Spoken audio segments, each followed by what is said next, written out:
In the 1980s, a global pandemic began spreading rapidly.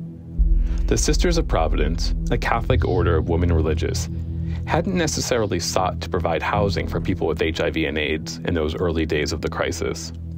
But when they learned of a pressing need in Oakland, California, they responded with compassion. And then they got to work. But it wouldn't be easy. The sisters had originally planned to open independent, affordable housing for adults with disabilities. But the city asked the sisters if they might instead serve people with HIV and AIDS, many of whom struggled to find decent housing. The sisters had a history of helping those in need. Emily Gamelin, the founder of the Sisters of Providence, had ministered in her native Montreal back in the 1840s. She and a small group of other women provided housing to orphans and widows. More than a century later, the mission was no less urgent. The Sisters of Providence developed their plans and secured initial funding in 1985. They broke ground 2 years later. But there were more delays, and at one point, some sisters wondered if the housing would ever be built. But Sister Barbara Chamber, the provincial at the time, harbored no such doubts. The people of Oakland need this housing project desperately, Sister Barbara declared, so we will proceed.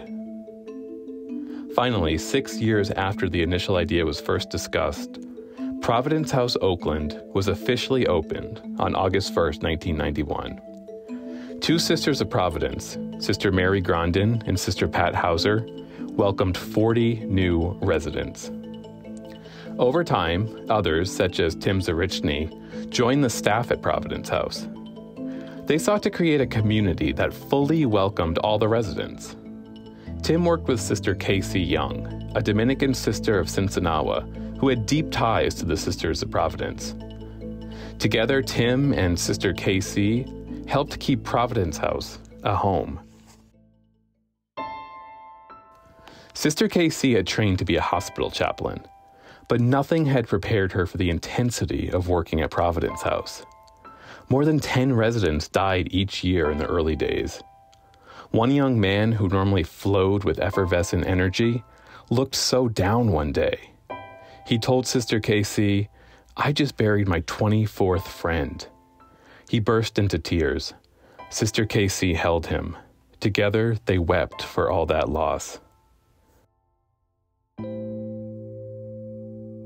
But even in the midst of all that pain and suffering, there were also instances of healing and hope.